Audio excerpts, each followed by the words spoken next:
to the flag of the United States of America and to the republic for which it stands, one nation, under God, indivisible, with liberty and justice for all.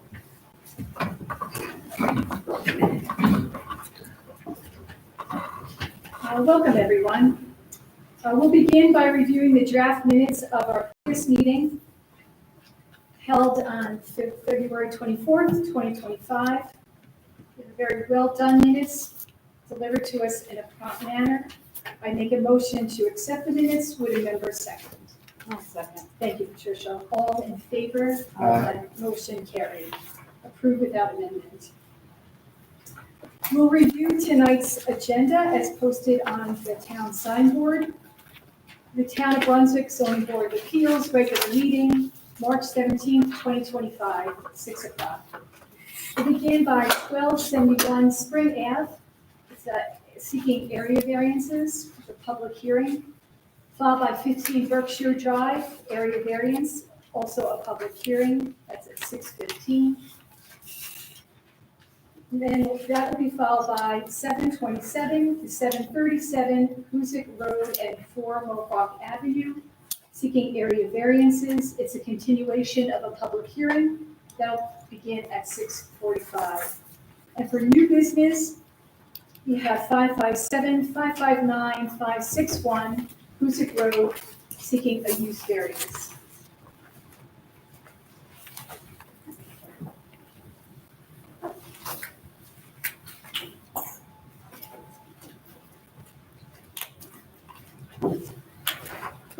So we'll begin with our first item of business on the agenda. I'm going to ask Mr. Silver if he can kindly come forward. How are you tonight? Thank you for being here. Fine. Could you kindly tell us if there's been any changes to the application since your last here in February? And then to give us a little overview of the project, please. I don't believe there are any changes to it. Okay. A couple of the board have been out to look at the property.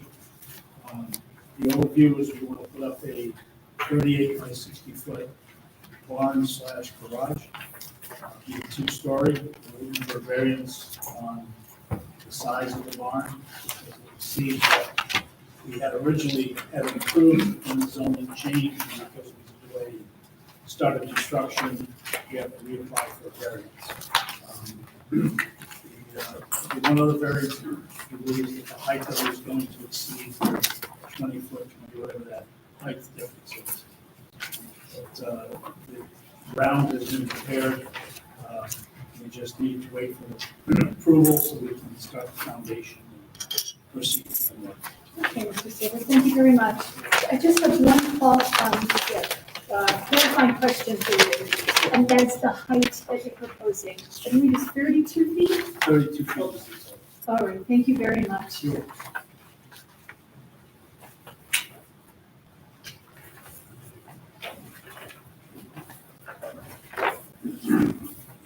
And here the notice that's posted, I want to note for everyone that it was published in the Eastwood Press, and that is the official newspaper of the municipality. It was also placed on the town signboard, posted on the town website, and mailed to all owners of adjacent property within 300 feet of the project site. Mr. Gilchrist, could you kindly read the public hearing, please? Yes, notice of public hearing. Notice is hereby given that a public hearing will be held by the zoning board of appeals of the town of Brunswick at 6 p.m. on Monday, March 17, 2025, at the Brunswick Town Hall, 336 Town Office Road, Brunswick, New York, 12180, concerning the application submitted by Bradford Silver for 2 area variances in connection with the building of a garage on property located at 1271 Spring Avenue. The application requests 2 area variances for the gross floor area and the maximum height of the accessory structure. Copies of the application are available at the Brunswick Town Hall and are available for public inspection during regular business hours. All interested persons will be heard at the public hearing. Thank you very much. If there's anyone who would like to speak now for or against the application, you're welcome to come up and do so. Are there any questions for any of the zoning board members for the applicant? Mr. Manillo, Kevin from the building department, have you received any emails or letters, correspondence in regards to this public hearing? Nothing I'm aware of. Okay, thank you. Hearing no public comment, I make a motion to close the public hearing portion of this application with a number second. A second. Thank you, John. All in favor? Aye. Aye. So the public hearing portion is closed. The zoning board members are prepared to deliberate and act upon the application.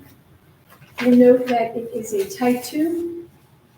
As a residential application, no or no minor environmental impact. There will be no further secret determination required.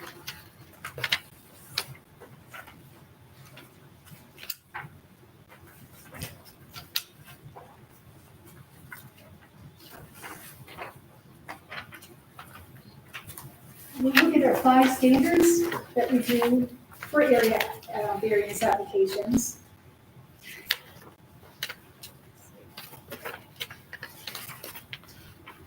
The board is asked to explain how no undesirable change will be produced in the character of the neighborhood, nor detriment to nearby properties created by granting the area variances. I'll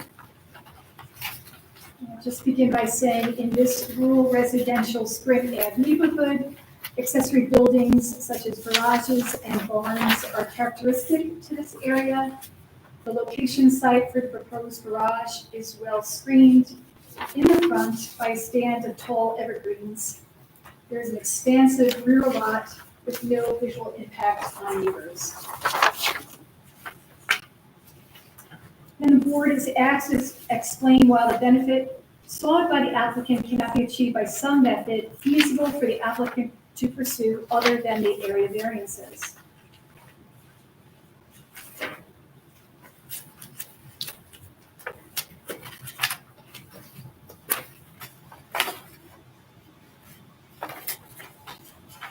And we can note that for the applicant to construct a large garage of this proposed size to store vehicles and equipment is more economical for the homeowner as compared to building multiple storage buildings that comply with the zoning lawful dimensions.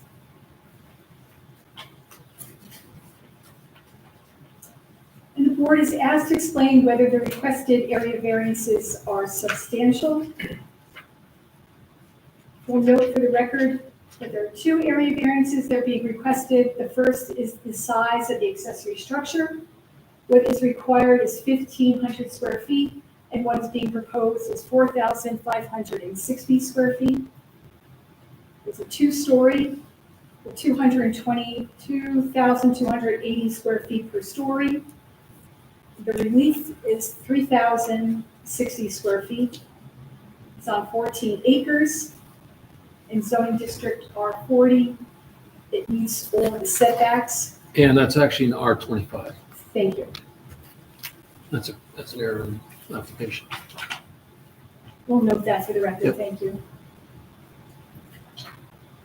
The proposed location for the garage is approximately 200 feet from the nearest setback.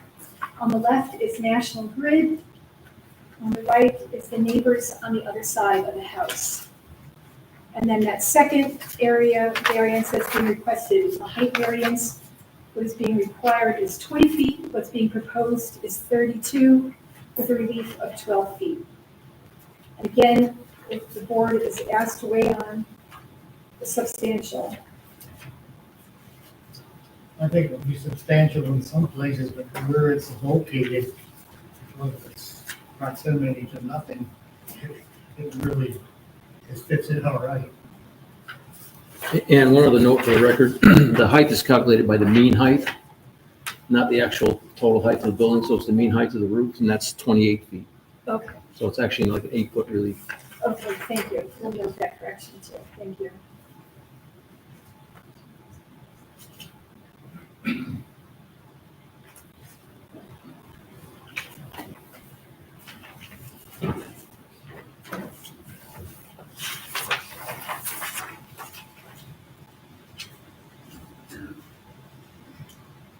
board is also asked to explain how the proposed area variances will not have an adverse impact on the physical or environmental conditions in the neighborhood or district. I think considering the size of the building versus the size of the property, there should be no environmental impact. Thank you, John. And then lastly, we're asked to explain whether the difficulty is self-created, noting, of course, that the consideration is relevant, but shall not necessarily preclude the granting of the area variances.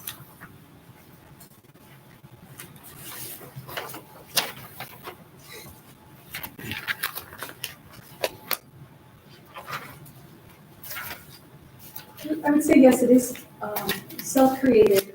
However, the homeowner wants to construct a building to store the vehicle and equipment on his property.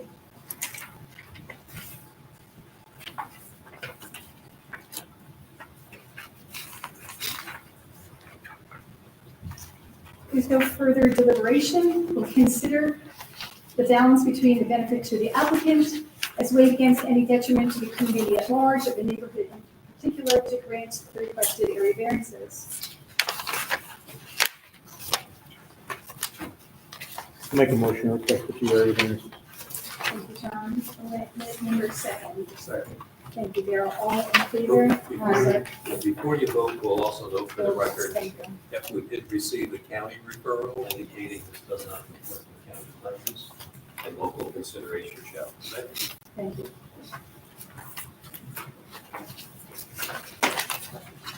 So John made a motion, Daryl seconded, all in, and then noting that, Chris just voted, all in favor? Aye.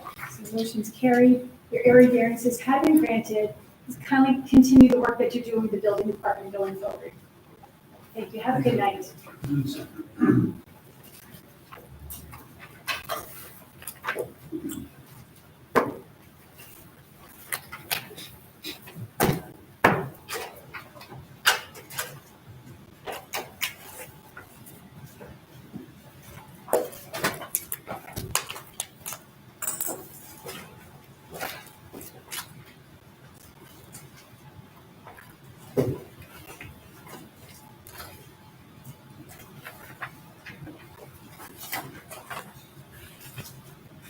Okay, next we have 15 Berkshire Drive.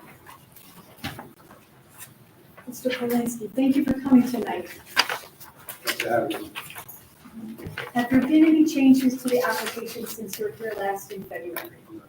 Thank you. Could you kind of give us a brief overview of the project that you're proposing? Yeah, it's just to place a 16 by 36 or maybe 16 by 30, depending upon pricing. An in-ground pool in my backyard.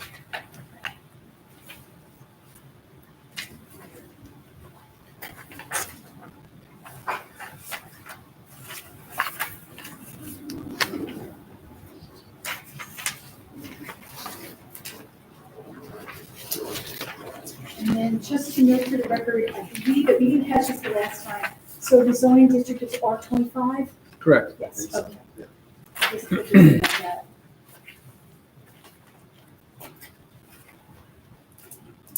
Okay, well, thank you very much. You can take a seat and we'll proceed. Thank you.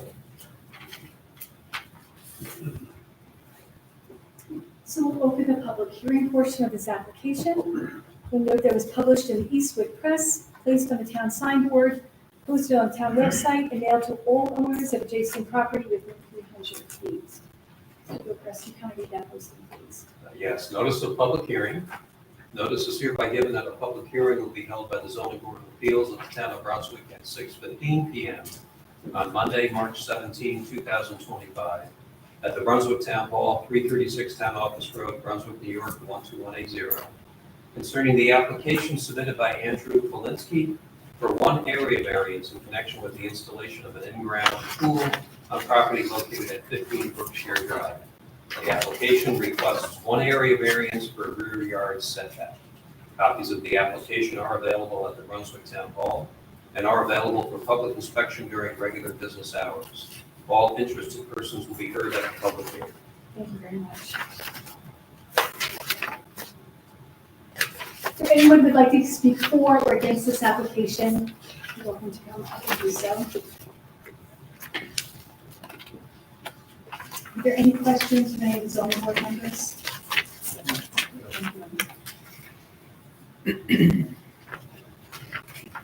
Kevin, I would just ask if there have been any letters mailed to the building department or emails sent in regards to this? No, we haven't received.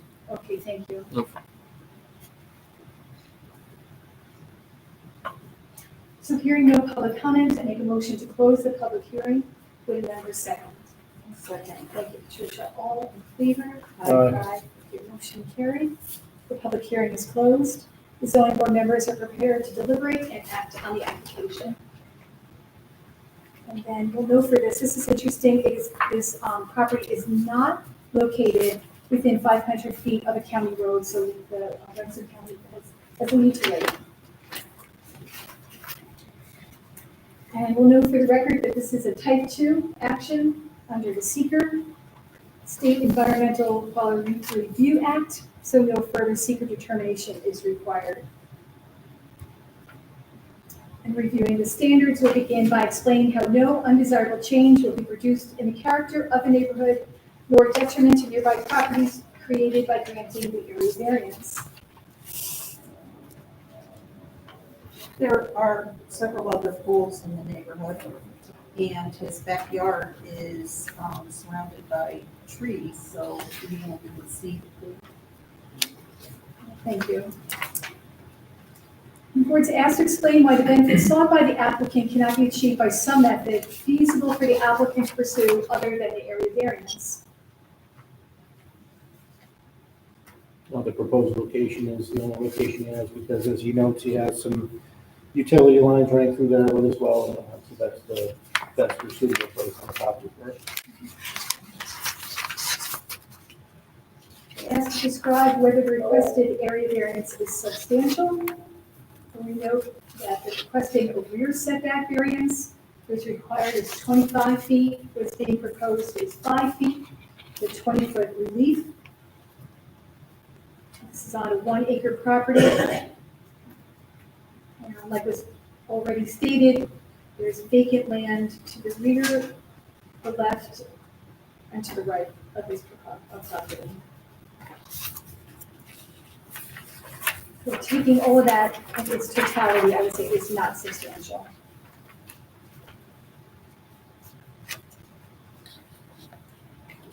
We're asked to explain how the proposed area variance will not have an adverse effect on the physical or environmental conditions in the neighborhood or district.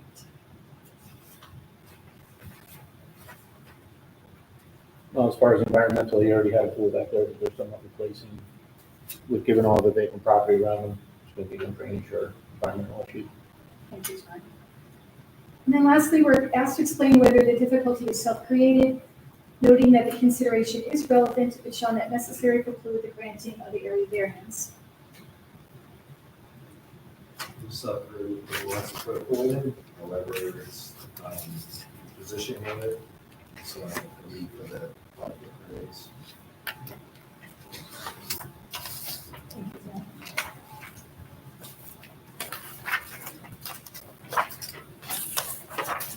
So if there's no other further deliberation, we'll consider the balance between the benefit to the applicant as a weight against any detriment to the community at large or the neighborhood in particular, determined to grant the requested variance.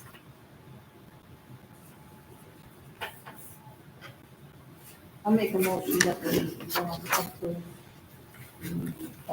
rear yard setback. Would member second? Thank you, Darrell. All in favor? Aye. The area variance has been granted. Just, going forward, if you can kindly continue the work you're doing with our hardworking building department. Okay, thank you. Appreciate it. You're very welcome. Happy St. Patrick's Thank you. Day.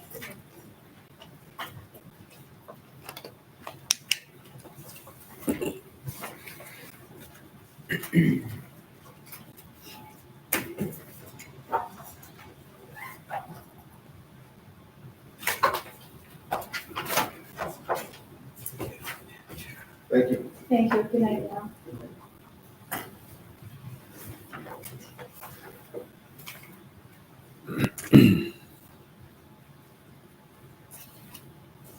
So the next item on the agenda is 727 through 737 Hoosick Road and 4 Mohawk Avenue.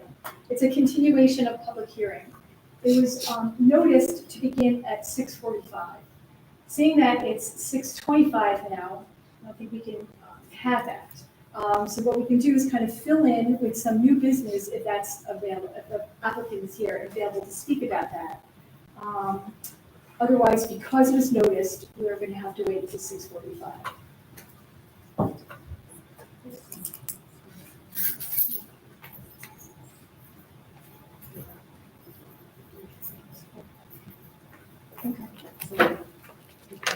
Oh, I should say that. Yeah, yes, right, thank you, you're right.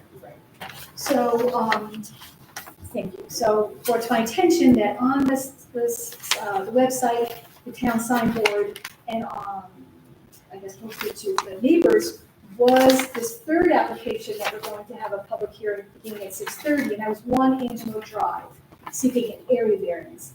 That application has been pulled. So if there's anyone here for that, just to let you know. And then that is why we're waiting till 6:45 for Marie Mew's application. So is the applicant here for 557, 559, 561? No, Mr. Levesque is not here. Okay.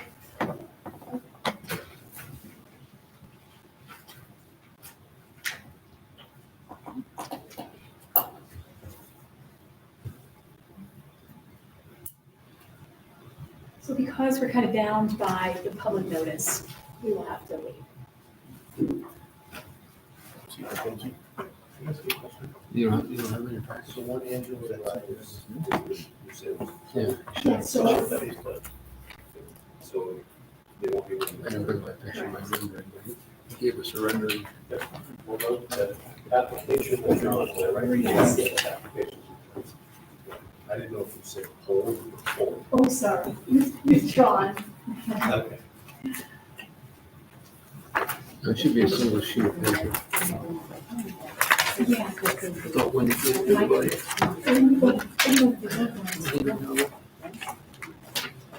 Okay. Yeah, yeah. Yeah, no, it's a good, absolutely, right, and maybe. Okay. I'll ask her if she's got them.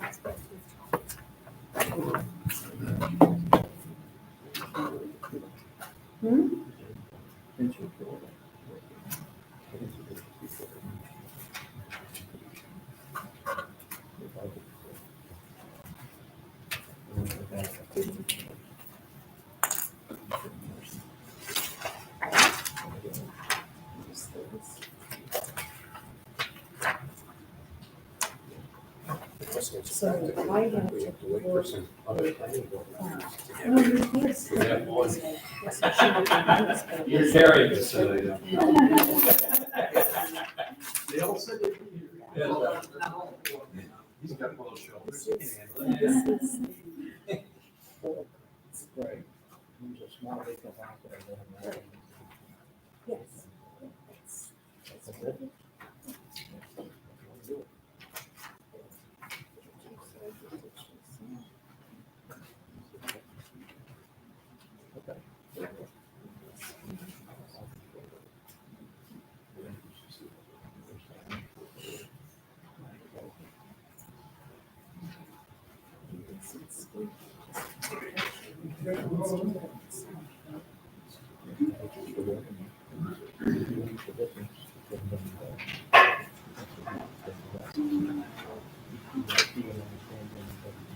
Just to update the people who just come in, so the notice for Marine View's public hearing is for 6:45. On our agenda, we had 3 public hearings, which would have brought us up to 6:45, but our third public hearing has been withdrawn. So we have a little lapse in time. So that is why you see what we're doing now. But yeah, within the next 15 minutes, I imagine that the planning board members will come and take their spots, and we'll resume in a formal way. But we look very informal right now because it's a bit of a lapse.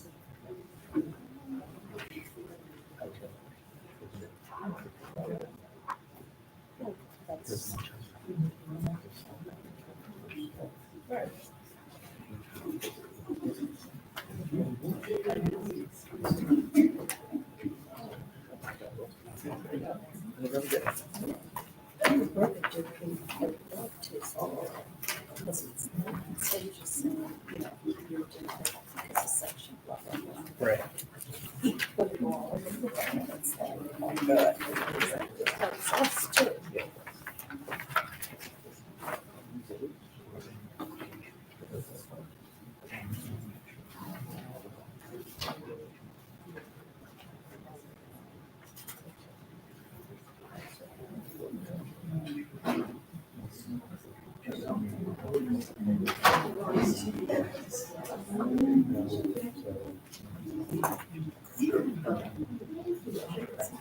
So he's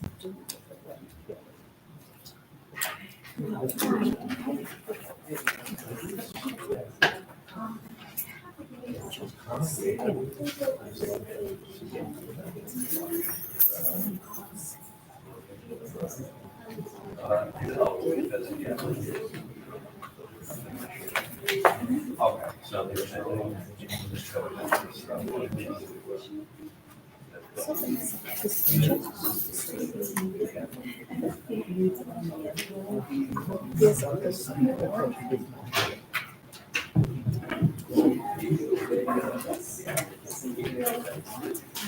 Doesn't make sense what I said though. The sign up is nothing there. Sign.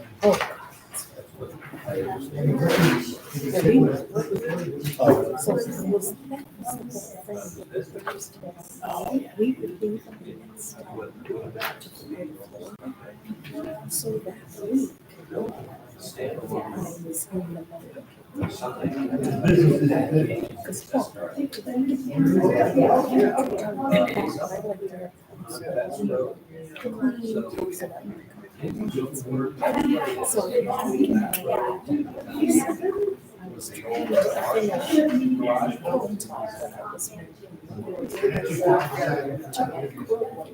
so that she would and so that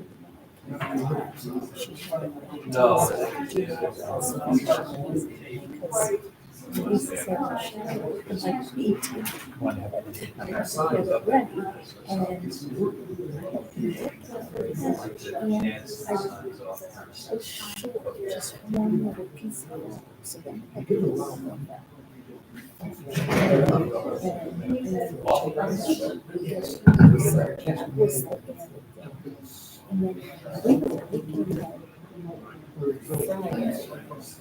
but I knew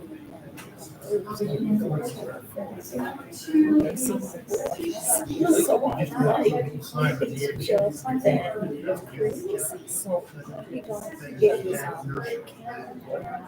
It was, I fall, I knew it was But it's just a little but he kind of direction. went to Highway, the stage, There was some discussion of it. and Marcos. Yeah. There was quite a lot of discussion over it. But that was just more or less a direction. Totally and he was kind of telling me, I said, I'm gonna have to watch the video of it. And see what's going on there, and then while I was away, we were getting emails with the comments and. She said, I got a huge packet for these news. We're getting together. I just looked at it. I've got, She's got. I have this, and I have, No, I didn't take it down. Put it up there. There's actually two, one each end. He just bought those lots.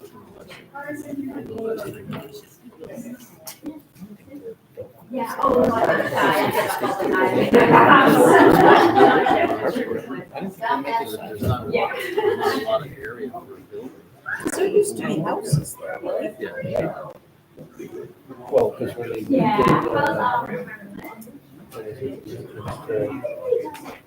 This is super one of them, here. they made this here and they cut this part off. I Said thought they made that unbuildable. They did that.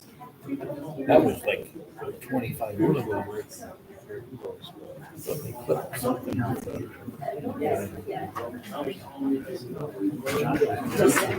said, "Oh, so they moved this in. This used to be straight. Right. When they flipped it, when they took just enough over. There's one huge. You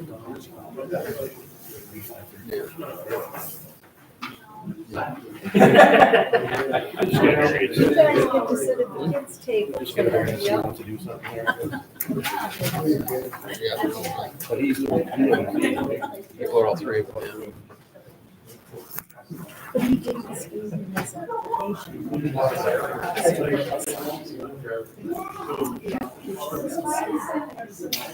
Well, we denied it. It doesn't mean.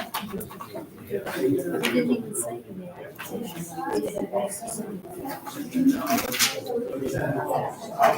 just so he's too late. Yeah. It's an amplifier, so it's the same size as one bottle. They have 6 panels. Oh, that changed. Yeah. Basically billboard.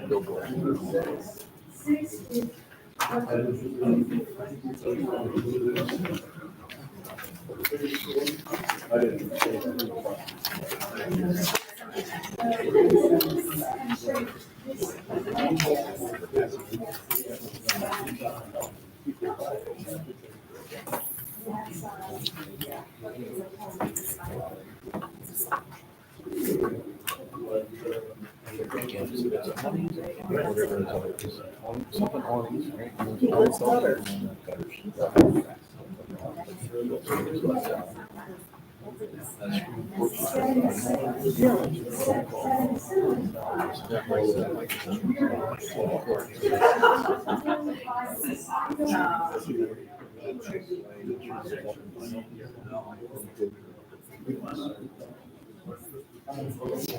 There it is.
Yeah. Was it the Monday? So, yeah, so.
What's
a quorum for the?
I'm not gonna go to- Sit over there.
Welcome, everyone. Welcome.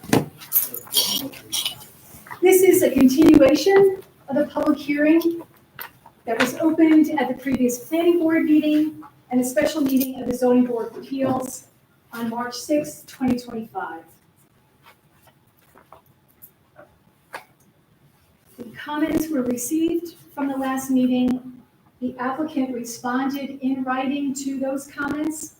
They're available at the building department for review during public business hours. Tonight, both boards will receive the additional comments, if there are any tonight that you'd like to present. We'll review the written correspondences that have come in since the last meeting.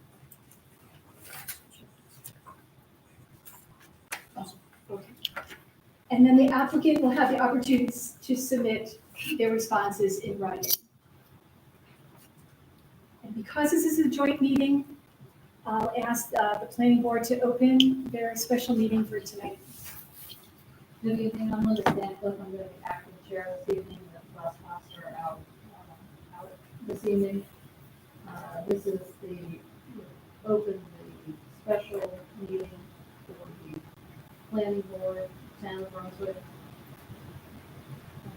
for the purposes of hearing the continuation of the joint public hearing for the Murray's Muse application on North Road. Thank you very much.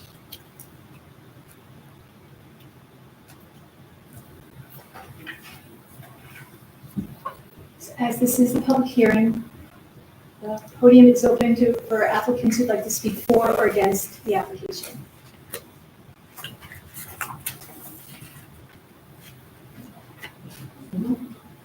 First.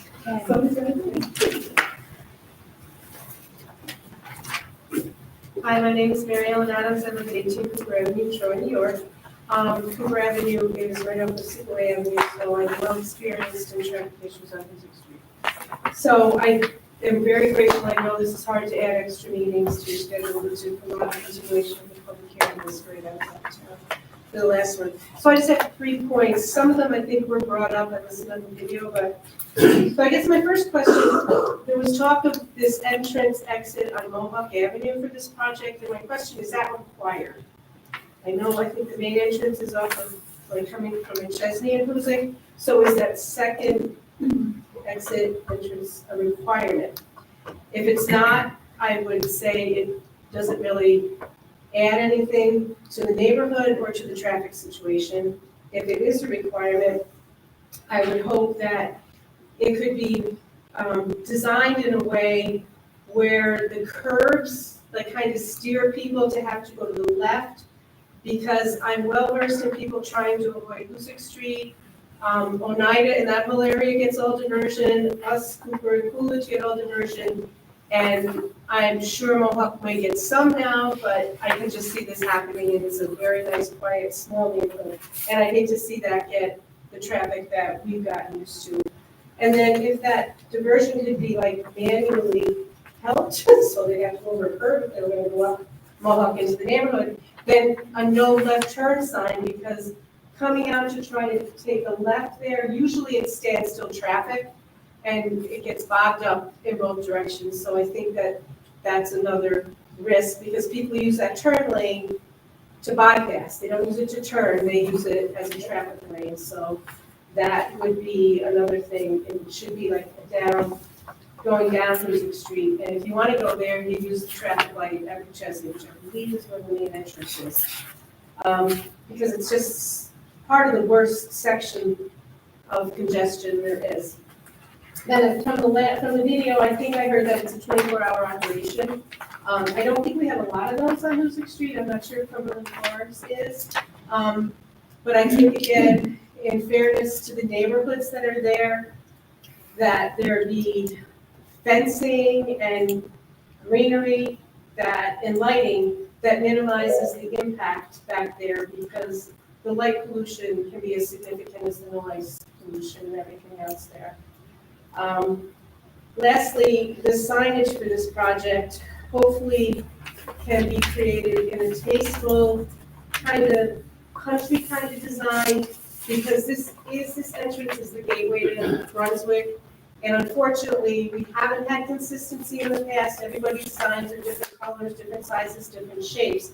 Whereas other towns in semi-rural areas have a consistent way. You enter it, you know, the streetlights are all the same, the signs are all the same, they have really nice landscaping. We unfortunately don't have that. But I think, you know, sometime we have to start looking at that, and this might be a time to do it.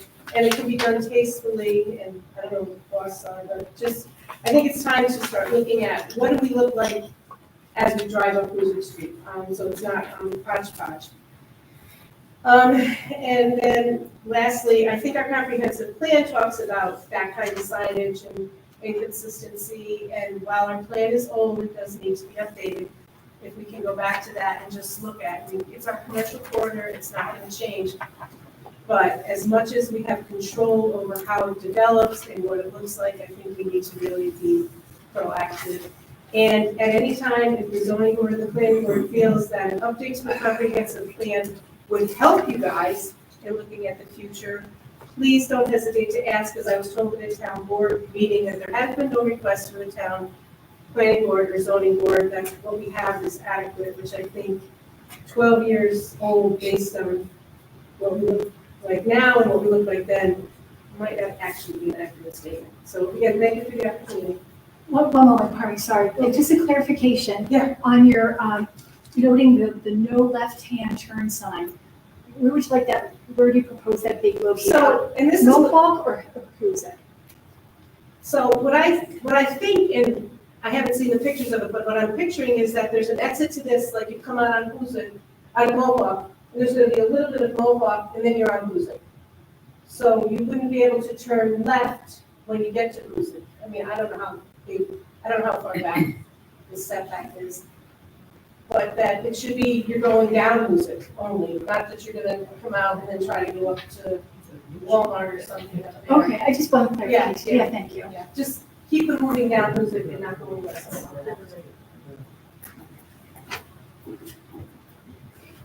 Hi, Victoria Galvin, 5 Mohawk Avenue. Just to kind of reiterate some of the points that I don't think were addressed from last week that we're still concerned about. Looking down Hoosick Street now, we have so many fast food restaurants and gas stations that it's rivaling Wolf Road. And it's also serving all the vehicles and the people that are just moving through our area on their way to other places. None of them are serving our local residents. There are at least 7 gas stations within like that 3-mile stretch. And again, we have a 24-hour gas station at Cumberland Farms. So I feel like that alone is argument for not needing another. I don't see how any of the benefits of another gas station, a mattress store, and a Chipotle are benefiting our community and outweighing the numerous detriments that it's bringing. So again, with those stores coming in, the Metro Mattress that had been located directly across the street from us is just closed. We had a mattress store in the Walmart Plaza, however many years ago before the marijuana store moved in. That didn't make it either. So I would like to know what limits are on what is allowed to go into that retail space when this mattress store closes. Because again, it'll make a huge difference in traffic depending on what retail is allowed in there.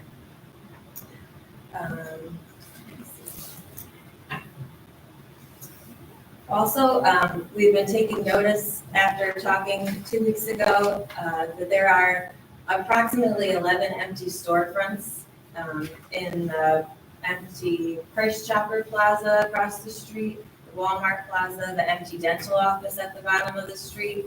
There's even more if you travel further down Hoosick.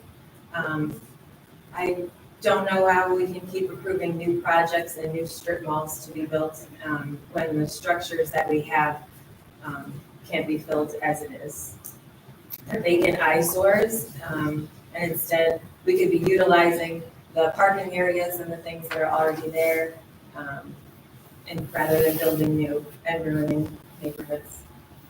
I know that traffic is still a huge concern for many Brunswick residents, as it is for me as well. It just keeps getting more and more congested, especially since the light in Lord Avenue was put in. Now we're always backed up to the east and not just to the west. And I think having the gas station and a fast food restaurant there is just going to mean a very quick turnover of cars that are constantly pulling in and out. So it's just going to expand upon that.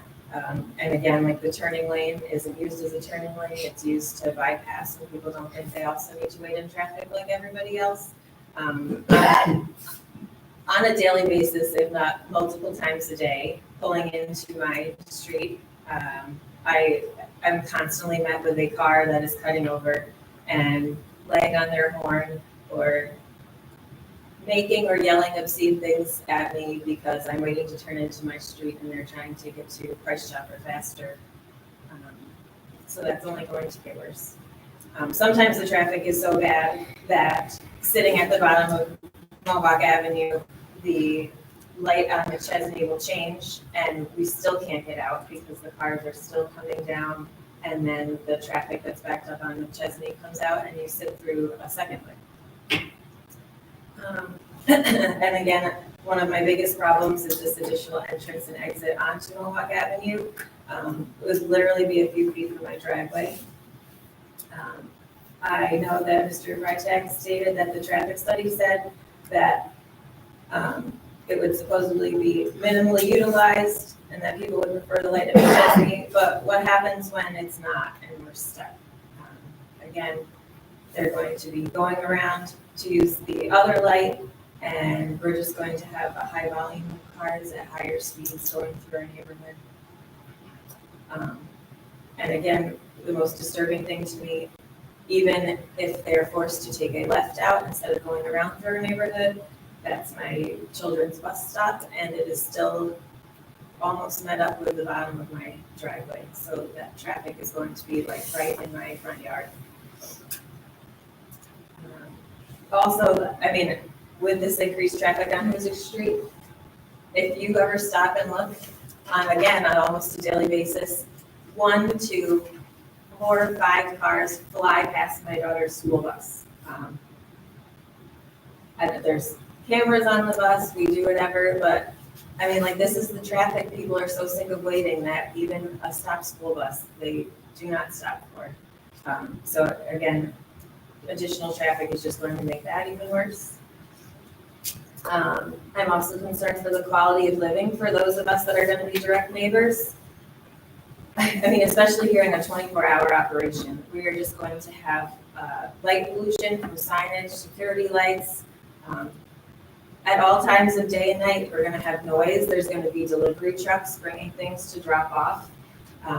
And there's going to be strangers in my front yard and lights and people and things outside my windows at all times of day and night. I mean, just how would you feel if that was gonna be your house? That's all I want you to think about. And I'm concerned for gas fumes and fast food smells that we're now going to experience, large dumpsters that's going to bring rodents and scavengers and just things we never had to deal with. Like, this was not our neighborhood when we moved in, and I never expected it to be. Mr. Freitag referred to the retaining wall that was already being planned, that would help with the looks and the privacy. I know that there's going to be some kind of fencing or retaining wall along the back of the proposed project. So that's going to be nice for 6 Mohawk Avenue. That will be right next to it, but again, we're going to be right across the street. There's nothing there. And again, that's like the sparser area for the shrubbery and the trees and the things that were going in. So I don't see how there's enough in place there for any kind of privacy or separation.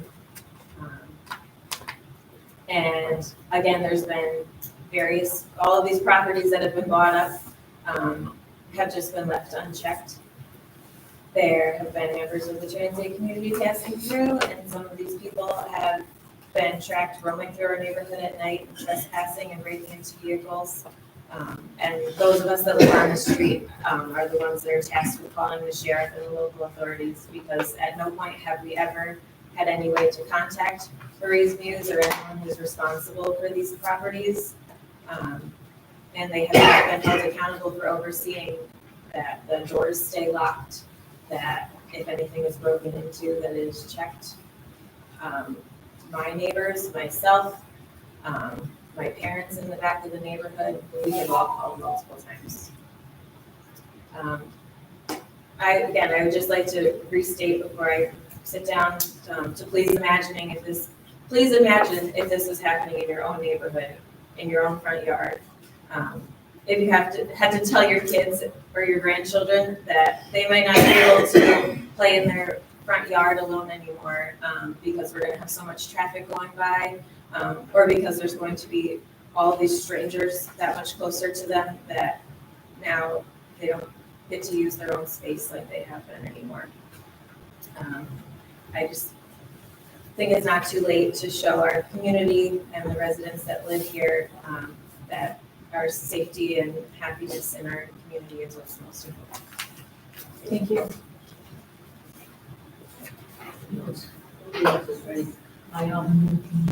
Anyone else want to go ahead? My neighbors, hi. Hi. I'm Jeanette Gates. I also live in the same neighborhood as they do. I've been wanting to come to these meetings for years, but I'm always working busy. I live on Roosevelt Ave. I'm a commercial driver. I'm a defensive driver. I'm probably the only one that hasn't been hit at the bottom of the street. When the light turns green, I can't go straight. I cannot go straight because the people coming out of the plaza turn in front of me, flip me off. One time I was turning right on a green light at the end of Hoosick Street. Guy coming out of the plaza almost smashed into me. He drove onto the sidewalk to get around me where that empty house is at the end of my block that some people are renovating. That scared me to death. I was this close to being hit. It's a daily thing. I work across the street in the plaza. I cannot go down my road and go across the street to go to work. I have to go down Mohawk Ave, take a right, and then take a left into the plaza because nobody lets me go through the light. It's like everybody doesn't understand. I have the right of way. Don't they see me? Am I invisible? If we add more stuff to this already congested area, Not to mention, I worked at the same store, Pet Supplies, 4 years. I've seen multiple every day. People crashed into Ted's Fish Fry. We just had another big, huge accident at Ted's Fish Fry. The Planet Fitness, that whole area is constantly crashing and banging because there's too much stores, there's too much to look at. I can't get off my street. I'm afraid I'm afraid when I'm coming up Hoosick Street, I used to go way back from Wisconsin. And my own street, to drive onto my own street, I can't take a left onto Roosevelt Ave. I have to go up to Mohawk because I cannot turn left onto my own street. Nobody lets me to make a left-hand turn onto my own street. And if I sit in the turning lane, the people go around the cars and they crash into me. I've almost been hit head on, sitting in the turning lane to turn onto my own street. I just went to my insurance company and I told them about the problems on Hoosick Street, and I told them, we're trying to save money on insurance, but I'm so afraid I'm gonna get hit. And I have a nice car and I don't want my car getting hit. And I don't want an accident. I have a perfectly clean driving record, but no matter what I do, I cannot be safe driving. And now I'm so upset because you guys are proposing to build more. And on the way here, I took pictures of the plaza, like you said. There's an empty, the mattress store just closed. There's 3 or 4 empty stores in that plaza. There's nobody filling them. And you're gonna build the same stuff with more gas stations and a Chipotle, which is gonna, like you said, the smell, the people. I've been robbed multiple times. You can check the police records. I've had the police at my house over and over. The past 3 years, my neighbor's car was stolen a few months ago. Our cars have been broken into. We have to keep our cars. The police only tell us get surveillance. Everyone on our street now has cameras. I'm having $100 on cameras, and I'm not done. I have to get more cameras and more surveillance. I have people coming through my yard. We had to put a fence up. We got surveillance. I have dogs, and these still come into my yard. And you're gonna build more. I just don't feel safe. Maybe if I saw a police officer once in a while. At the end, the bus stop is right there. My daughter here, she stood on that bus stop as a kid. I was always home, thank God. I never left my kids alone waiting or being picked up from that bus stop. Because when the bus stops, and I was a commercial bus driver myself, school bus driver, bus is not allowed to pull over to the right to block anyone from passing on the right. But we've had people, when they can't pass the bus on the left, will drive onto the sidewalk and drive on the sidewalk. I've seen it multiple times. And these are our kids. My kids are grown. They survived. I was home. I made sure. And I had to scream. That was 15 years ago when it wasn't even as congested. And now it's going to get more congested. And I'm just really afraid because I have people coming to my yard. I don't own firearms, but now my next step is to get my license and take some classes and learn how to shoot a gun. My neighbor around the corner has a pistol permit in a bunch of states. She's a lady living alone. She's scared to death. And we're all like, what are we doing? There's people coming, like invading us in this neighborhood. And it's not just that, but it's the traffic. People are so nasty and mean. They scream at us, they flip us off. I can't walk my dog anymore. I've been walking my dogs past down Lord Ave, Duncan, all the way to the golf course. I can't do it anymore. I've been hit, almost hit several times, just walking on Lord Ave. They fly, and I go slow down, and I get flipped off, I get cursed at. I even had a person stop screaming at me on Lord Ave because I asked them to slow down. I mean, my option is to sell my house. I mean, just think, if once in a while I would see a police officer getting a ticket. It's just, I don't know what the whole aspect, like I said, I haven't been coming to the meetings, but I'm scared to death of any more building going in there. Like I said, I can't get across the street. Sometimes I walk to work and I'm like, because it's safer than driving my car. But my son walks across the street, he goes to the Planet Fitness. I told him, don't ever go across the street, right at that intersection where Roosevelt and Hoosick, you can't walk across the street there. And that's where a bus stop is for kids, and the city bus stop, which by the way is filthy and dirty. And I myself go up, down and pick up the garbage myself because I'm sick and tired of looking at it. It's disgusting. It's really disgusting. And I just can't see how, I mean, I used to work in the restaurant business, having a restaurant with deliveries and food and people coming and a gas station open all night long with noise and ding, and I just can't imagine who would want to live in this neighborhood. We might as well buy up all of our homes. I don't know what, if this is gonna go through, there's gonna have to be a sign on Roosevelt Ave, no outlet, it's a dead-end street. We're at the point now where we're looking out the windows constantly, who's that? Why are they walking up here? We have people coming up and down, scoping out our neighborhoods. It's really scary. We know everybody because we know everyone that lives there. We know the cars that are supposed to be going up and down. But after being robbed, and my neighbor's car getting robbed, and my car's getting robbed, and things getting stolen, bicycles getting stolen, anything that's in my yard gets stolen. And I have a fenced-in yard. That's pretty brazen. So before I got all my cameras and surveillance, I used to set off all my panic buttons on my vehicles to make all my car horns go off at the same time. Scared to death, alone in my house. When my husband's out working and nobody's home and I'm in there, and there's people stealing my stuff out of my backyard. I just can't see. I just drove down the town office road, it's empty, there's plenty of land, there's plenty of space, but we're gonna cram it. You can't put anything on Mohawk Ave. If you, like you said, you try to take a left at a Mohawk Ave, you can't, because there's people coming this way, there's people coming out of the plaza from the other side of the street, so if you're coming out, and they're coming out, and everyone's trying to wave me, but since I'm a commercial driver, I don't get waved. I will sit 10 minutes at that stop sign until it's completely clear. I don't care how long it takes, I'm not going, because I know I'm gonna get hit. I know my car's gonna get hit. And I'm not gonna be another statistic. I see the accidents on a daily basis. I see people screaming and yelling in the parking lot because the police have to come into our parking lot at the plaza where the pet supplies to settle the disputes. There was even a guy whipped out a gun a few months ago. I don't know what was going on, but it's getting to the point where it's so scary to live in that neighborhood where it used to be a really nice neighborhood. It used to be nice and quiet. They made Walmart bigger, they made everything bigger. They're adding on to a 2-lane road. How? Where? It's a 2-lane road with a turning lane that's extremely dangerous. And the last thing I want to say, the turning lane, people use the turning lane as their third lane. People drive completely down the lane. I don't know if they understand. You're not supposed to drive in a turning lane. It's to pull into and stop and signal and wait till you can enter traffic. You'll drive down a turning lane. But I see that constantly, and people get into the turning lane, you pass all the traffic, and turning lanes are for people going east and west. So there's going to be head-on collisions, and I know anybody that's in law enforcement has dealt with it, and it's awful. Because I don't even care how good of a driver you are, you cannot avoid any accident on this street. The distraction from all of the signs and the businesses already is, anyway, I think I've said enough.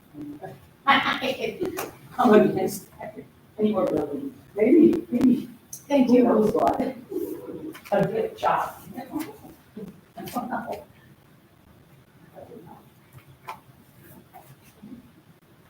Hi again, Robin Jones, 105 Hillside Avenue. And I have to say, I agree with Mrs. Adams, with Mrs. Gates, with my daughter Victoria. We looked at the minutes from the past week, and a few things just caught my eye. Some have been addressed. Again, this turning Mohawk Avenue. Does there have to be the other exit? Okay, there probably does.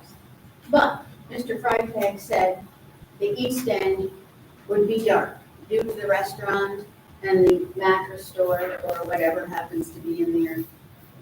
Maybe the exit should be at that end instead of in the residential end. Maybe they need to think, there's Dunkin' Donuts up there, there's Burger King up there, there's Walmart up there. Maybe that needs to be investigated some more to see if that would help.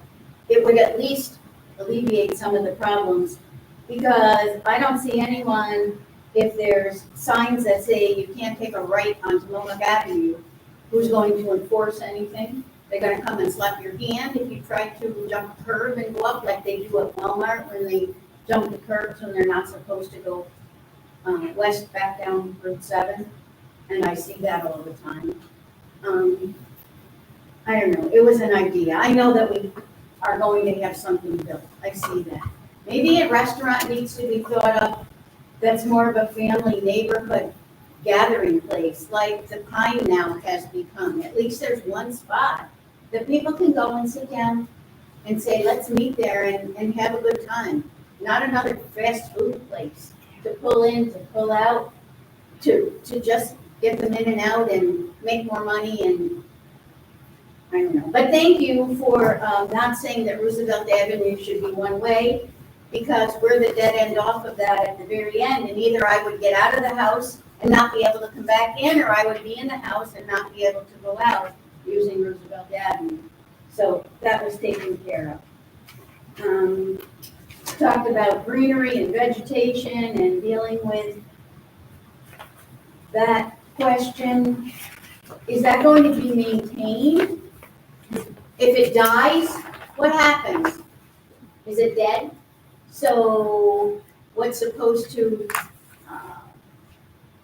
cover up won't anymore? Should there be some kind of a high wall that blocks sound and sight so we don't have to look at another plaza?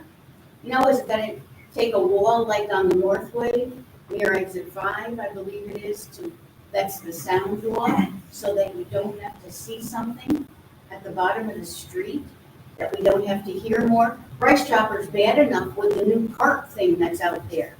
And I hear that way up in the back, and I don't live across the street directly. I'm sure that the neighbors are interrupted all day and all night long with that.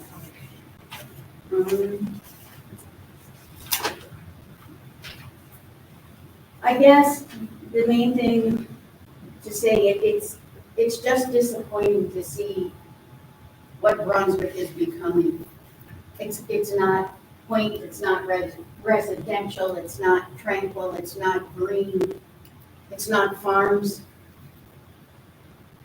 It's Wolf Road, it's Albany, it's Clifton Park. I left Clifton Park for a period of 9 months' time because I couldn't stand coming out the back door and seeing the neighbor that was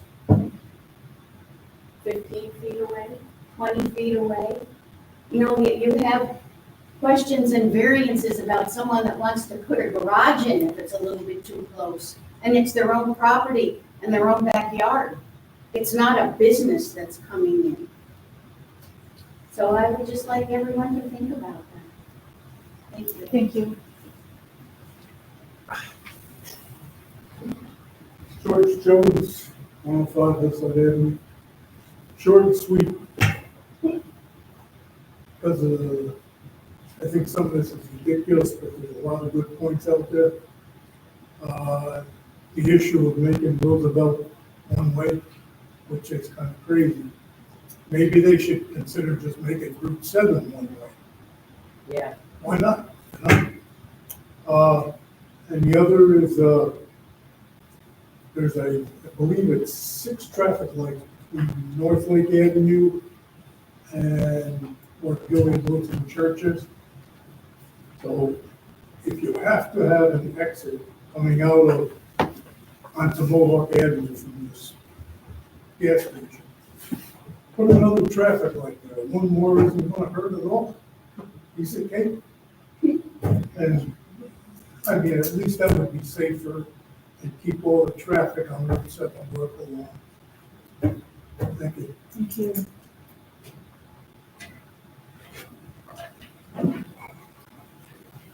Good evening. My name is Rosemary Mainville. I live at 753 Music Road. And I haven't been to these meetings because I've given up for 35 years. I have experienced everything that everyone says. I live directly across from Walmart. I can tell you properties that are right next door to me, Dunkin' Donuts, for example, their fence falls down, they don't fix it. I have to do that, or my husband has to do it. I know what time of the night it is because of the garbage dumpsters that are being dumped at Dunkin' Donuts. you are going to experience that. I can tell you, it's 4 a.m. in the morning. In the summer, I am serenaded by Walmart's employees getting their stereo systems, radios on. We call over there, ask them to keep that on. It never happens. The lights light up my house. Everything that these people said is true, but I know it's not gonna stop because I've been after this for 35 years.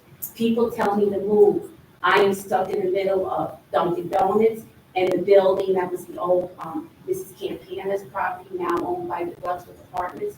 No one will buy my property. The value of my property is so sunk.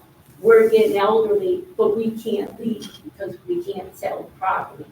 As far as the turning lane, I cannot get into my driveway without, I'm not gonna be exaggerating, but a couple times a month, I can't take a left into my driveway with someone not coming down that turning lane and taking an illegal turn into the parking lot at Walmart. So I know this progress is gonna go on and it's not gonna stop.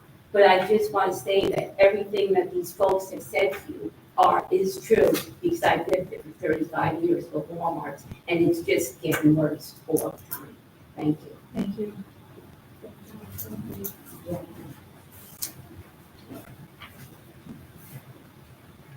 Hi, my name is Charlotte Gates. I live on Roosevelt Ave too, so right in the neighborhood that this is affecting. I just wanted to speak from kind of a younger perspective here. I'm in my early 20s, and honestly, like other people have said, I don't think these sort of businesses are really what's going to benefit our community here in Brunswick. You know, there's plenty of fast food places, and thinking about young people, yes, they have a love for that. They're going to spend their money at that, but ultimately, it's not going to benefit the community, and people will, look at it as a shiny new thing, and then they will just stop thinking about it entirely. I mean, there's like a coffee shop that opened. I don't see a lot of people going there that often. There's the Wendy's that just opened. I don't really think people use it as often as they do, but that's just my perspective. It's going to cause a lot of traffic. And living on Roosevelt Ave, I didn't read the minutes. I don't know about what these meetings have said in the past, but it is completely insane to make it a one-way. I don't even know how that would be possible, but that is a really, quiet street. It's also a hill, so it would definitely need to have some sort of no-through traffic at the end of the road starting, turning onto Roosevelt Ave if this development were to take place, because I can already anticipate that there's going to be people taking a left onto Roosevelt or going from the Price Chopper Plaza onto Roosevelt and cutting through the neighborhood to get to the Chipotle, to get to whatever it is that's gonna be developed. So that's pretty much my thought there. It's going to cause a lot of stress to the people in the community. And yeah, ultimately, I think if we want to turn everything off of Hoosick Street into this big metropolis of businesses and stores and things for people to spend their money at, then really people should be looking out for the people that live in the community and thinking of ways they can help them sell their homes. We need more smart development, something that's going to actually benefit the community, something that's going to help the people that are currently here so they can actually get out if they need to, or not feel like they're living in this terrible neighborhood all the time. So that's all. Thank you.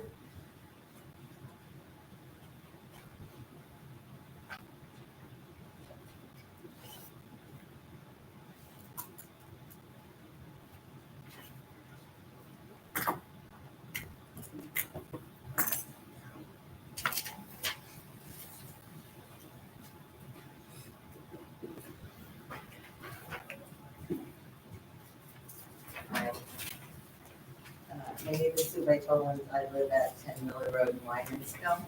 So I had sent a letter to the planning board a while back, and it was recognized that my letter was sent by Mr. Oscar at the last meeting, and I appreciate that.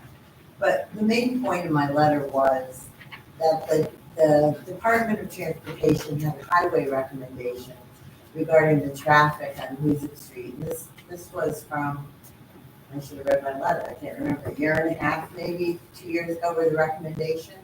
And I don't think those have been enacted. And I know partly it depends on the Department of Transportation doing some of the things, but I think before more development is added to Hoosick Street, we at least should follow the recommendations of the Department of Transportation that they made regarding the traffic on Hoosick Street. And that's my comment. Thank you.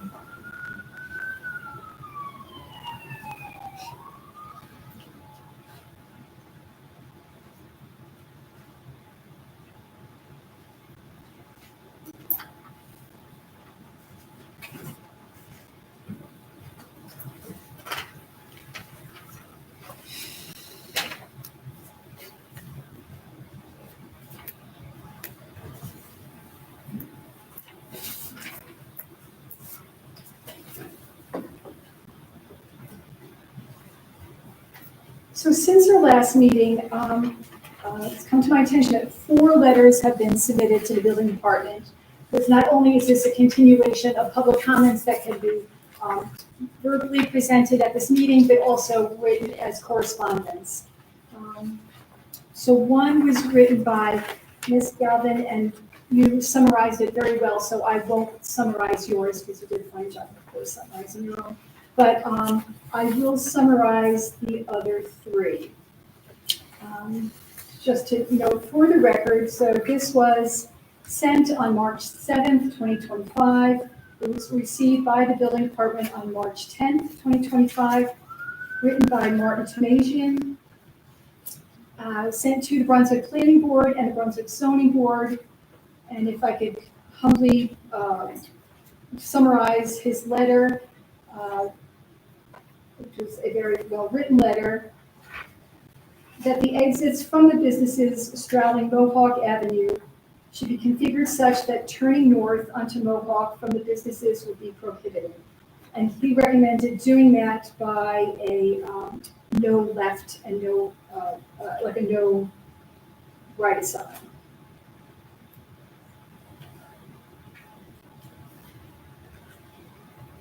And then the second one, it was sent on March 12th, 2025, received by the building department on March 13th, 2025, sent to the planning board and the zoning board by the Jones family, Mr. George and Robin. And just seeing if I had anything in addition to what you have said, that's it.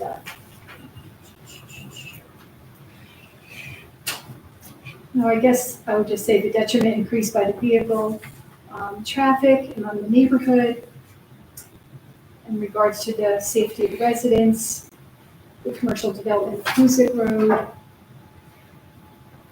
in light of the potential solution of traffic backups, whether or not to widen Route 7.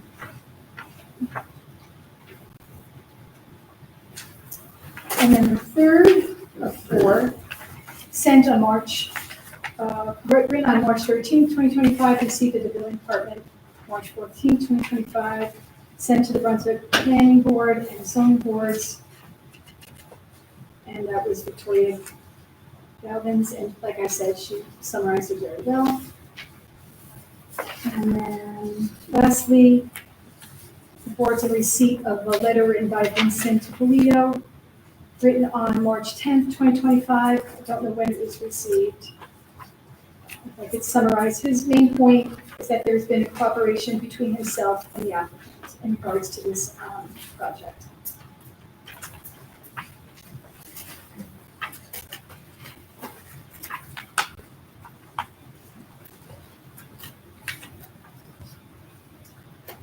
Are there any other comments that would like to be made tonight?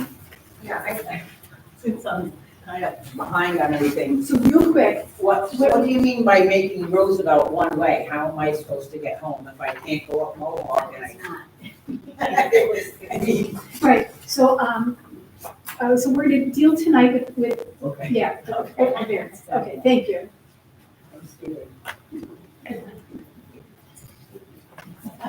Okay, get over.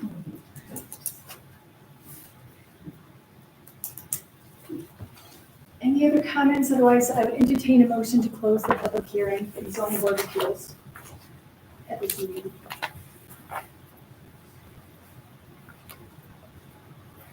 I'll make that motion. Okay, I think before we second it, so I just want to remind the public that your comments were heard by both boards tonight. Attorney Gilchrist is responsible for the minutes, and those comments will be reflected in the minutes. The applicant has a representative here who heard the comments. They had the opportunity to respond to them in writing. They can refer to the minutes, they can refer to the video that's taping as we speak for any clarification. Right now we have a motion to close the public hearing. Would a member second? I'll second. Thank you, Patricia. All in favor? Aye. Thank you. So the public hearing portion of the zoning board is closed. Right, so that motion entertained the zoning board public hearing, Planning board still has its public hearing open and should discuss procedure on that. Does anyone like to enter a motion to close the planning board conference? I'll make a motion to close the public Do we have a second? hearing. All those in favor? Aye.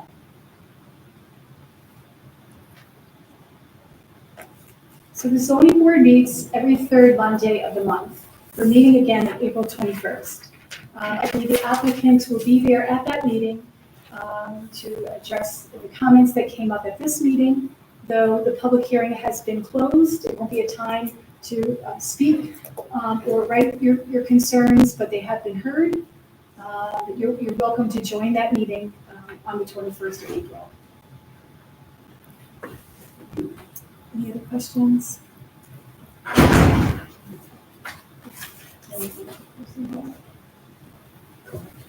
So at this point, procedurally, it's before the planning board, as this was a special meeting, to consider closing their special meeting. Well, we entertain a motion to close our special meeting. I'll make that motion. Second. All those in favor? Thank you for joining us. Appreciated your company tonight.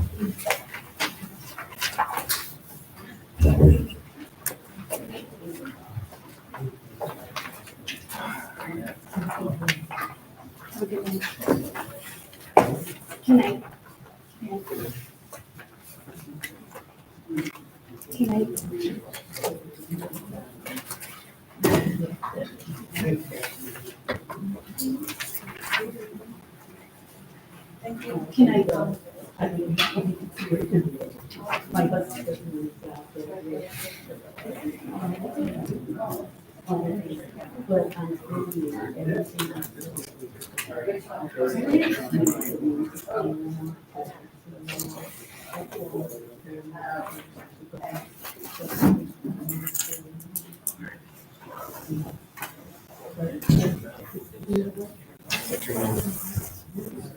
Guys walked, dying to get out of here so fast, huh? Probably. You're a good sister. You're fast. Okay, so the zoning department, the zoning board of appeals has one more item for tonight. It is new business. And that is regards to 557, 559, 561 Hoosick Road, Troy, New York. It's in regards to proposal to install a new two-way electronic signs. Is the applicant here for that application? I don't know if I want to go after all that. You know what it is? It is what it is. All right, my name is Dan Levesque. I own a fourth-generation owning company here in Brunswick. I was listening to a whole lot of people here tonight, and it sounds like 100% of the people here tonight are concerned about traffic on Hoosick Street, the increased traffic on Hoosick Street. Some talked about smell from new businesses that are coming on Hoosick Street. Some people are talking about crime, and some people talk about the increase of people in the neighborhood. My proposal doesn't do any of that. My proposal is gonna take 3 pieces of property on Hoosick Street, 100 feet from the property, or from the city line of Troy to Brunswick. So it's the gateway to the town of Brunswick. So if you look at my picture, my rendering, you can see that I want to denote the rendering part.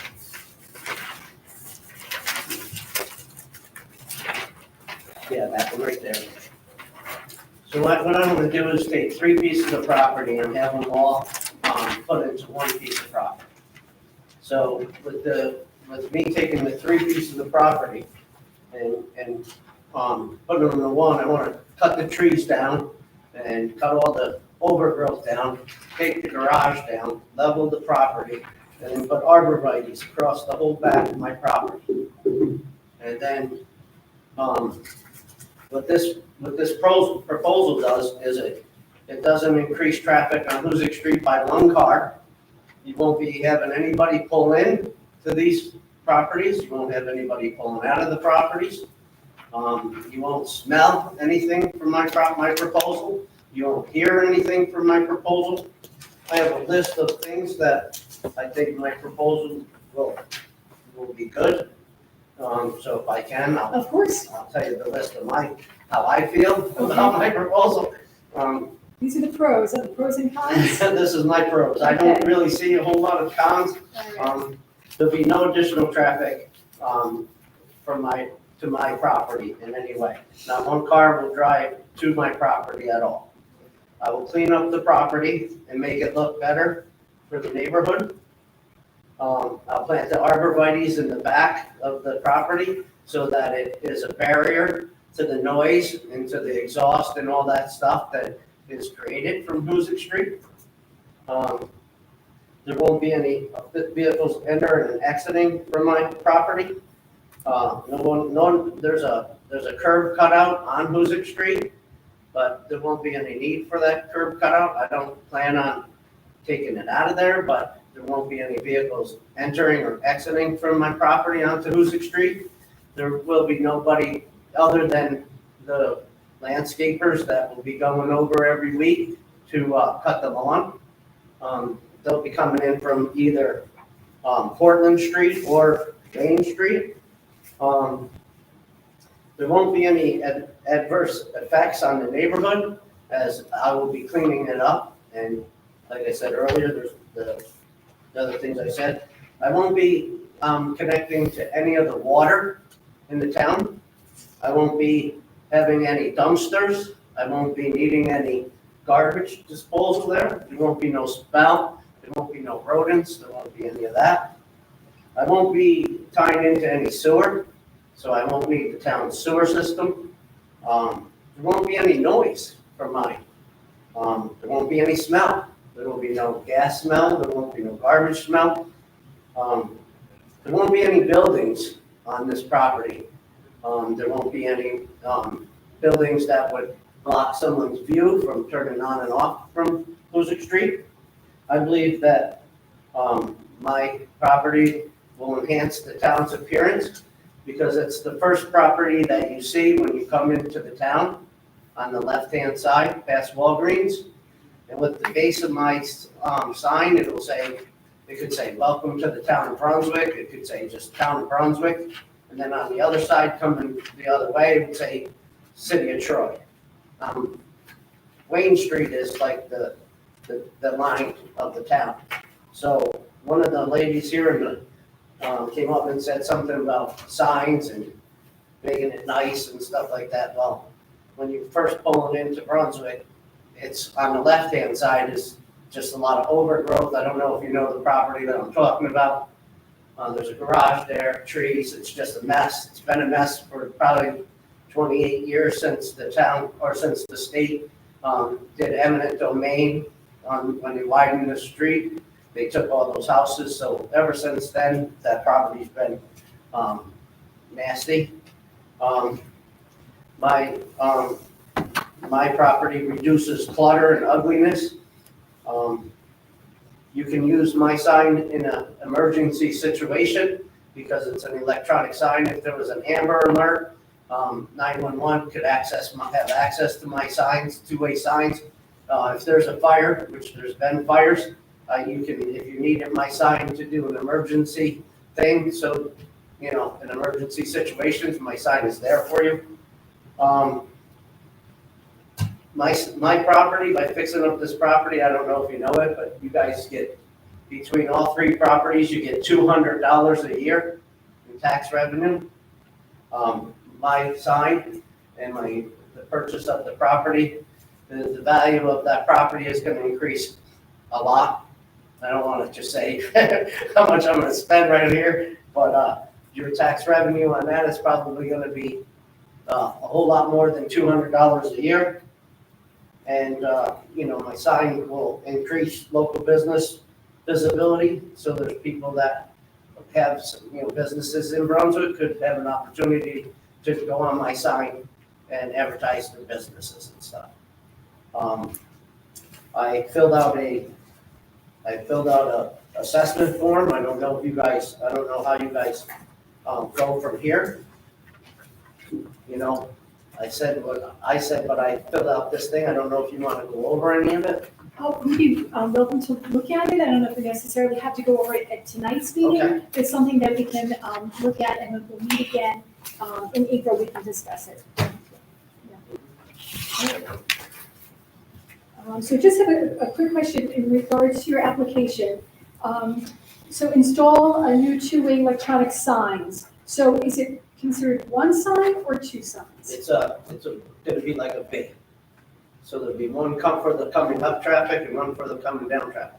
I'm trying to be able to get both sides of this heavily trafficked road. Yes, I understand. So I'm going to ask then the building department to confirm that. So we'll consider, should the zoning board of appeals consider that two signs?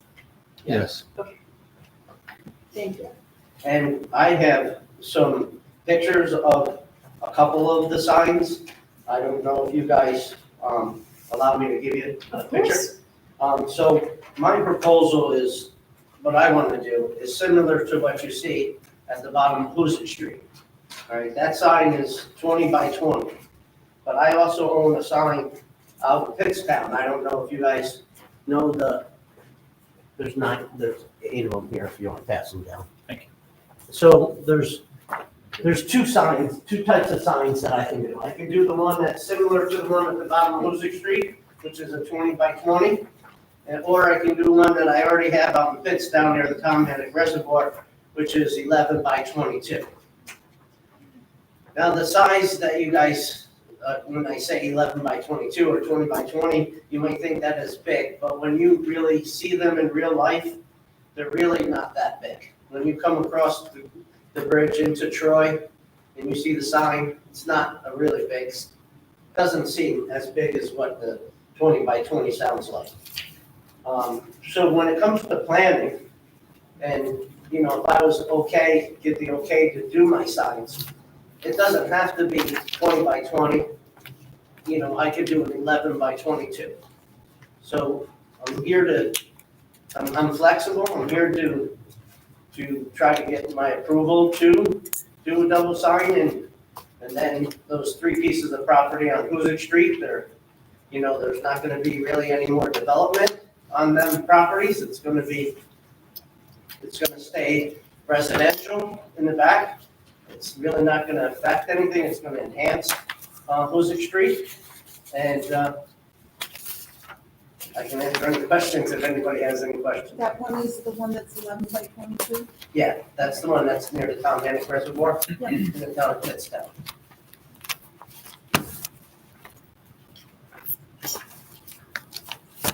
And just to kind of clean up the application a little bit, on the second page of this part of the application, Mhm. so it asks for the neighbors, the abutting neighbors. So who are the 2 rear neighbors on Portland and Wayne? I see, looks like, so I'm looking at this that you included in the application. So it looks like that's a building structure on Portland, and I'm unable to tell if there is a building on Wayne, right behind. There is a house on Wayne, Okay. So maybe we can- and they're owned by, if you look on, is it the Butters, the Jason property, the next page? The person on the front side of my property is Hoosick Road. Right, The left Wayne side is Walgreens, and Cortland side is a vacant property and a mobile station. Mhm. The ones behind us is the one on the, if you were to look at it, Yeah. on the left, that's Donna Islip. okay, And then somebody, commercial, like business, bought that multi-family property right, right on the right-hand Mhm. side. So there's a big, huge apartment house on the right. okay. But if you look at my proposal, you won't even, when the trees get bigger, you won't even see any of that. The Okay. trees are gonna be blocking the houses if you look at the rendering. I understand. Yeah, thank you. Thanks for that clarification.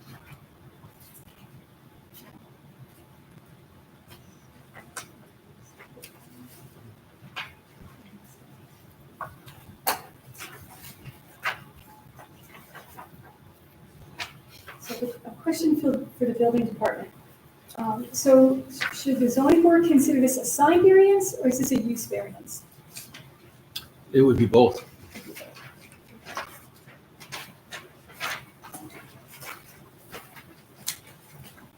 So then, again, cleaning up the application, so then the pages, it's like number three.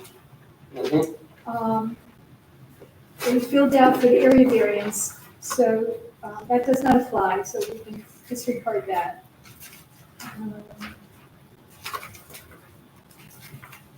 And I see that you have filled out the pages for the use variance.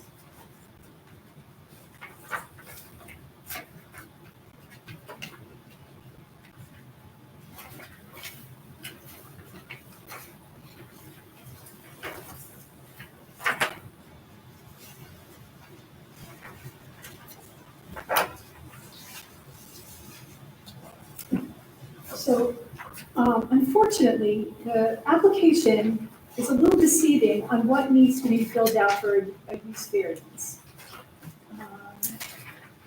I fall back on the code guys. Yeah.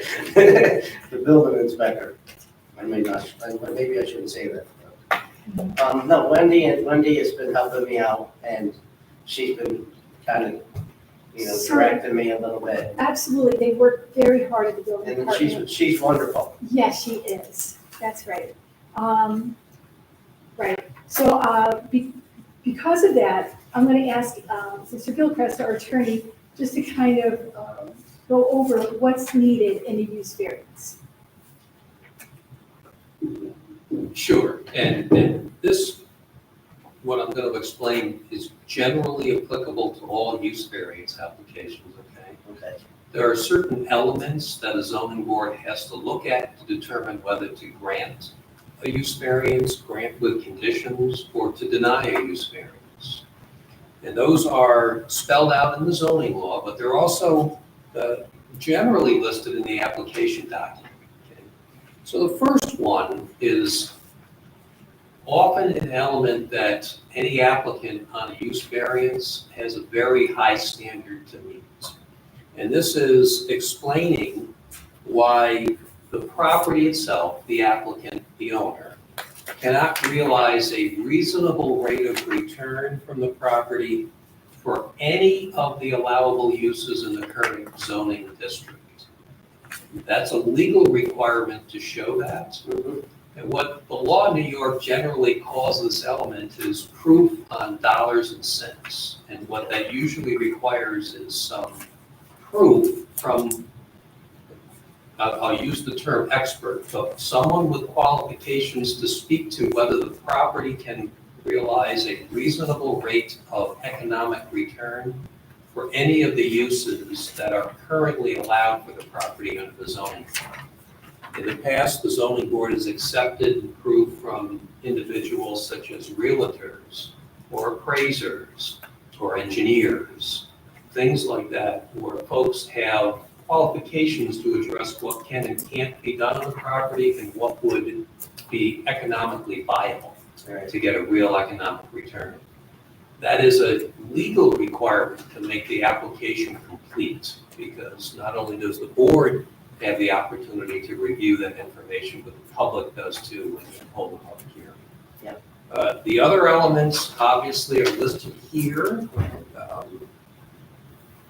That the hardship facing this property is somehow unique and doesn't really relate to the entirety of the zoning district. There's something about this property that warrants the board to consider allowing a use that would not otherwise be allowed at that location. Okay? Will it change the essential character of the neighborhood? Again, that's a fairly expansive description of the proposed use. You've clearly done that tonight. But taking that information and determining whether that will change the character of the surrounding neighborhood. It's mixed in that location, Hoosick, but also the adjacent residential area. Okay? And whether the hardship's been self-created. You heard earlier tonight where the board addresses that element on area variances. And what the law says in those cases with area variances is they look at whether the hardship needing the area variance is self-created, but that element is not necessarily determinative of the application. For use variances, this element has much more significance as well, whether the need for the variance is self-created. Those are all necessary elements, and proof needs to be submitted in support of the application for the board to determine it's complete. Once that information is submitted and the board finds it complete, then the public hearing can be scheduled.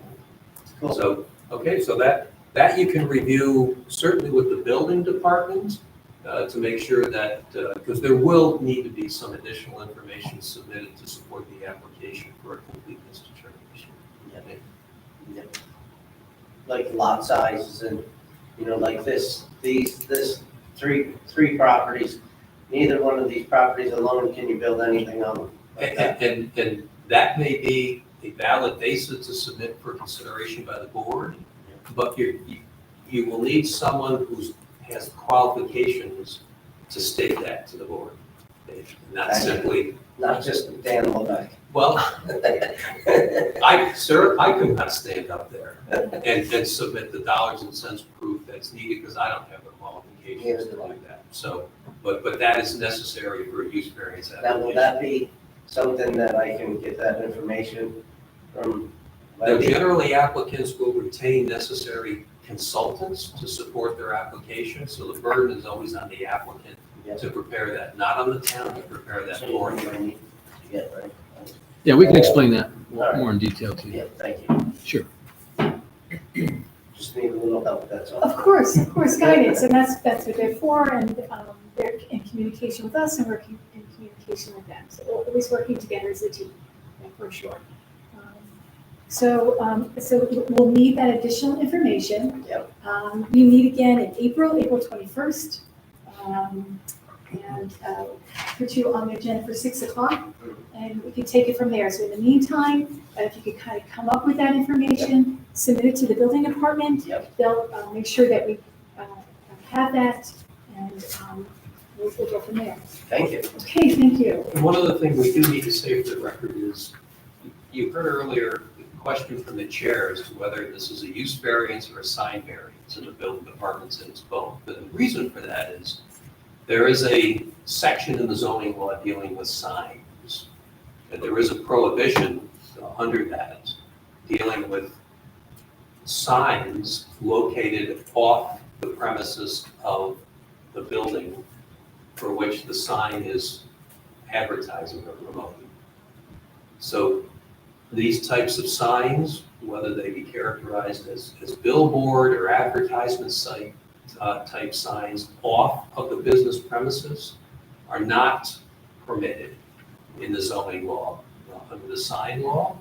And so it has an element of a sign variance, but also the need for a use variance because the use is not allowed. Okay. So I'll work with the code enforcement guys. Absolutely. And I'll come up with the necessary paperwork. Right. And hopefully we can see each other in April. Right. Is there a particular size of sign that you're looking for, that you're aiming for? So we have Not necessarily. Not necessarily. I'm flexible. The 20 by 20 costs more money, but it's more square. And then the 11 by 22 is more rectangle. It's not as high, so it wouldn't be as high. So I'm just looking to do what is similar to what the bottom of Hoosick Street is, like having one up there. I'm just trying to get a visual sense of the overall height, because your picture is a little bit misleading to think that it's shorter than the garage that's there, which is probably no taller than 18 feet.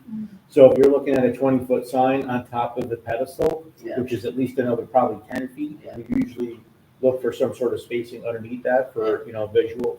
We're talking about possibly 40 feet in height if you do the 20 by 20, or 10 feet, which is 30, or your 11 by 11. So we're just trying to get a sense before that. So we like to travel around, look at other signs too. So if we have a sense of which one you're looking for, we can look for other ones that are either in the town or outside of the town. I know you have a couple samples. But. Yeah, my one is out it's down near the Tom Manick Reservoir. How tall is that? That's the 11 by 22. Is that about a 30-foot overall height? That looks fairly tall. Okay. Which is, I don't have to be 10 feet off the ground. It can be 8, it can be whatever the planning board would require me to do, I would do. You know, I'm pretty flexible, because there's nothing there, so we can go by whatever, 10 feet off the ground, 11 by 22. I'm okay with any of that stuff. Thank you. Thank you very much. I'm done? Yes, you are. Thanks, guys. Okay, have a good night. See you in April. Are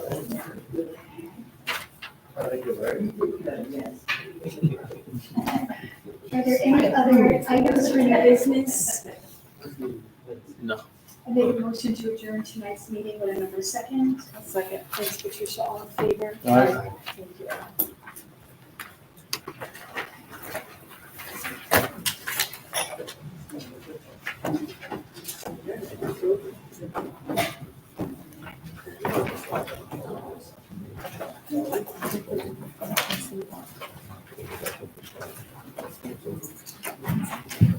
Make that now, right?